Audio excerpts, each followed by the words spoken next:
नमस्कार। राजस्थान समाचार में आपका स्वागत है। पेश है राजस्थान की खास खबरें। राजस्थान में शिक्षकों के आचरण की होगी ग्रेडिंग। राजस्थान के शिक्षा मंत्री मदन दिलावर ने शनिवार को शासन सचिवालय स्थित पंचायती राज सभागार में आयोजित शिक्षा विभाग की समीक्षा बैठक को संबोधित कर रहे थे। उन्होंने कहा कि शिक्षा में संस्कार के समावेश के लिए शिक्षकों सहित सभी विभागीय कार्मिकों को आदर्श व्यवहार अपनाना होगा। साथ ही उन्होंने कहा कि विद्यार्थियों को गुणवत्ता और संस्कार युक्त शिक्षा के लिए समुचित प्रयास किए जाए। कल शिक्षा एवं संस्कृत विभाग की समीक्षा बैठक ली।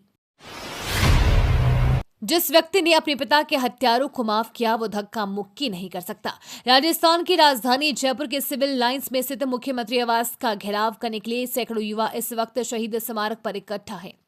राजस्थान यूथ कांग्रेस के अध्यक्ष व सांगरिया विधायक अभिमन्यु पुनिया के नेतृत्व में ये प्रोटेस्ट आयोजित किया गया है, जिसमें पूर्व डिप्टी सीएम सचिन पायलट और कांग्रेस प्रदेश अध्यक्ष गोविंद सिंह डोटासरा भी शामिल हुए हैं। इस प्रदर्शन को नौकरी दो नशा नहीं अभियान नाम दिया गया है, जिसमें भाषण देते हुए कांग्रेस नेता भजनलाल सरकार को निशाने पर ले रहे हैं। राहुल गांधी पर लगे भाजपा सांसद को धक्का देकर घायल करने आरोप पर भी सचिन पायलट ने जवाब दिया। कांग्रेस नेता ने कहा, हम अपने नेता को जानते हैं। नेता प्रतिपक्ष संस्कारी परिवार से है। राहुल गांधी वो व्यक्ति है जिस व्यक्ति ने अपने पिता के हत्यारों को माफ कर दिया, तो किसी के साथ धक्का मुक्की नहीं कर सकते।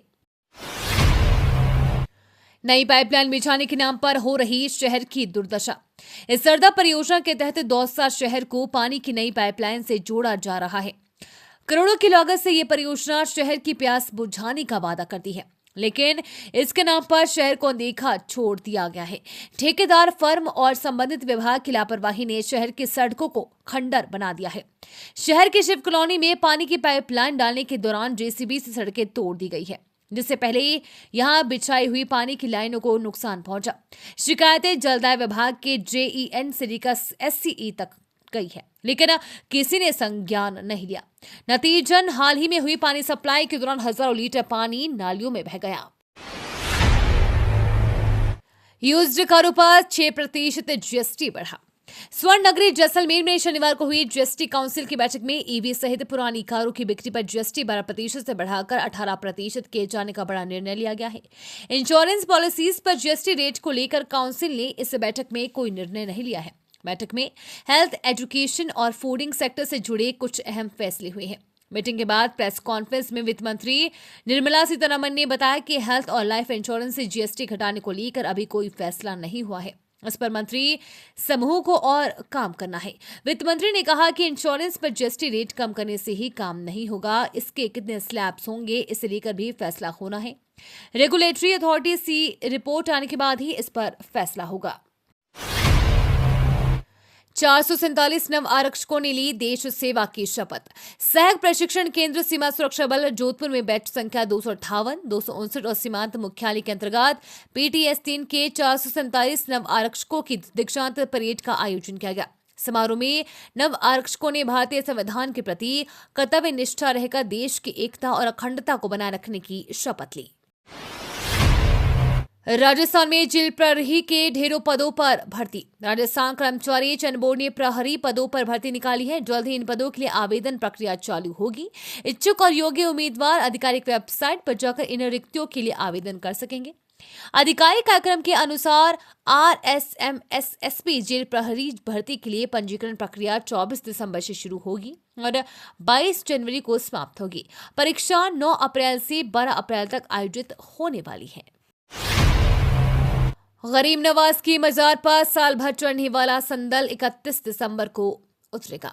अजमेर में ख्वाजा गरीब नवाज के 813वें उर्स की शुरुआत से पहले 31 दिसंबर 2024 मंगलवार को संदल उतारने की रस्म अदा होगी।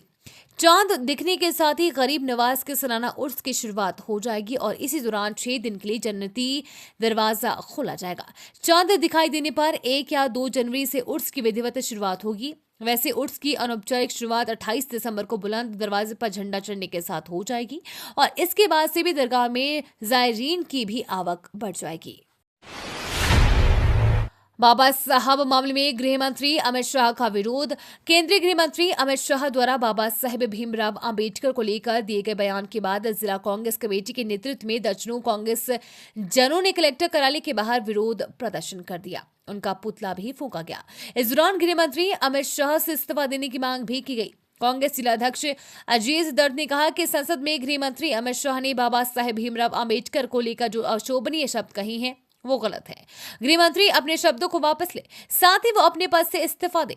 गृह मंत्री अमित शाह ने यह अनैतिक कार्य किया है। उन्हें बाबा साहेब भीमराव अम्बेडकर के बारे में ऐसा नहीं बोलना चाहिए था। पीएम मोदी के साथ वसुंधरा राजे की मुलाकात। राजस्थान में सियासत की अहम तस्वीर सोशल मीडिया पर वायरल हो रही है। ये तस्वीर वसुंधरा राजे की प्रधानमंत्री नरेंद्र मोदी से दिल्ली में हुई मुलाकात की है। राजे ने अपने सोशल मीडिया हैंडल एक्स पर इस तस्वीर को साझा करते हुए बीजेपी राजस्थान को भी टैग किया है। राज्य ने इसे एक शिष्टाचार मुलाकात बताया, लेकिन राजस्थान की राजनीति के लिए ये तस्वीर अहम सियासी संदेश देने वाली है। लंबे अरसे बाद मोदी और राज्य की 1-to-1 मुलाकात हुई है। हालांकि इससे पहले कुछ मौकों पर राज्य और मोदी आमने सामने आए हैं, लेकिन वे कार्यक्रम राजनीतिक और सार्वजनिक मौकों पर थे। राजस्थान में ब्लैक स्पॉट्स को ठीक करने के लिए चलेगा विशेष अभियान। राजस्थान में सड़क के खतरनाक मोड़ यानी ब्लैक स्पॉट्स को ठीक करने के लिए अब विशेष अभियान चलाया जाएगा। मुख्यमंत्री भज्जूलाल शर्मा ने प्रदेश के सड़क दुर्घटनाओं में कमी लाने के लिए विशेष अभियान चलाकर ब्लैक स्पॉट्स को ठीक करने के लिए निर्देश दिए। उन्होंने कहा कि सड़कों की दुर्घटना संभावित स्थानों को चिन्हित कर इनका शीघ्र सुधार किया जाए, ताकि वाहन दुर्घटनाओं से होने वाली जानमाल के नुकसान को रोका जा सके। मुख्यमंत्री ने सार्वजनिक निर्माण विभाग के अधिकारियों को निर्देश दिए हैं कि अभियान के दौरान कार्यों की गुणवत्ता का पूरा ध्यान रखा जाए और कामों को निर्धारित अवधि में पूरा करवाया जाए। उन्होंने बताया कि प्रदेश में लगभग 2350 करोड़ की लागत से ब्लैक स्पॉट्स को सुधारने का काम किया जा रहा है, ताकि दुर्घटनाओं को कम किया जा सके। 14 मौतों के बाद हाई कोर्ट ने लिया स्वतः संज्ञान। जयपुर के भांकर रोटा क्षेत्र में शुक्रवार को हुए भीषण अग्निकांड में अब तक 14 लोगों की मौत हो चुकी है, जबकि 27 घायलों का इलाज एसएमएस अस्पताल में जारी है। इनमें से 25 लोग 80% से अधिक झुलसे हुए हैं और 7 मरीजों की हालत बेहद गंभीर बताई जा रही है। अस्पताल प्रशासन के मुताबिक 7 घायलों को वेंटिलेटर पर रखा गया है। वहीं अस्पताल में लाए गए 5 शवों की अभी तक पहचान नहीं हो सकी है। राजस्थान हाई कोर्ट ने इस दर्दनाक हादसे पर स्वतः संज्ञान लेते हुए केंद्र और राज्य सरकार को नोटिस जारी किया है। जस्टिस अनूप कुमार की एकल पीठ ने निर्देश दिया है कि पीड़ित परिवारों को उचित मुआवजा दिया जाए। कोर्ट ने भारत सरकार, पेट्रोलियम मंत्रालय, राज्य के मुख्य सचिव और आपदा प्रबंधन विभाग को जवाब दाखिल करने के निर्देश दिए हैं। राजस्थान में एक साथ 2 पश्चिमी विक्षोभ होंगे सक्रिय। प्रदेश में आगामी दिनों में एक के बाद एक 2 पश्चिमी विक्षोभ सक्रिय होंगे।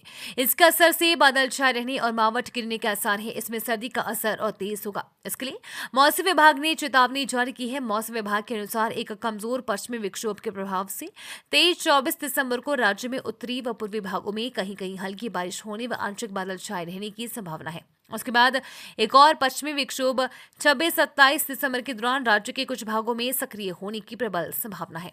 इस दौरान राज्य के कुछ भागों में मेघ गर्जन के साथ हल्की मध्यम बारिश होने की प्रबल संभावना है। 31 दिसंबर तक सभी भू आवंटन प्रकरणों का करे निस्तारण।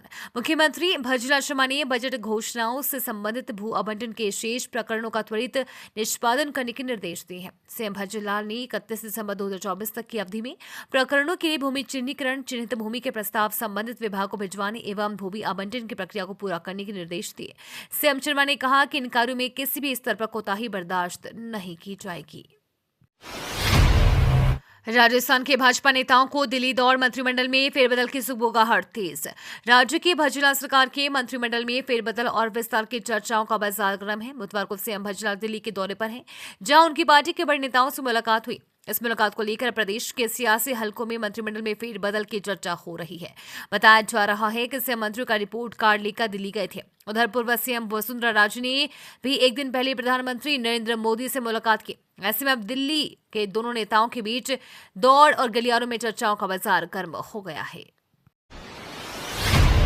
राजस्थान विधानसभा चलेगी 44 दिन। राजस्थान विधानसभा के स्पीकर वासुदेव देवनानी का 1 साल का कार्यकाल पूरा हो गया है। इधर देवनानी दूसरे कार्यकाल में कई नवाचार करने वाले हैं। उनका सबसे बड़ा काम इस बार उनका टारगेट है कि विधानसभा क्षेत्र 40 दिन तक चले। इसके लिए तैयारी की जा रही है। इसके अलावा विधानसभा में इस बार 2 के बजाय 3 सत्र होंगे।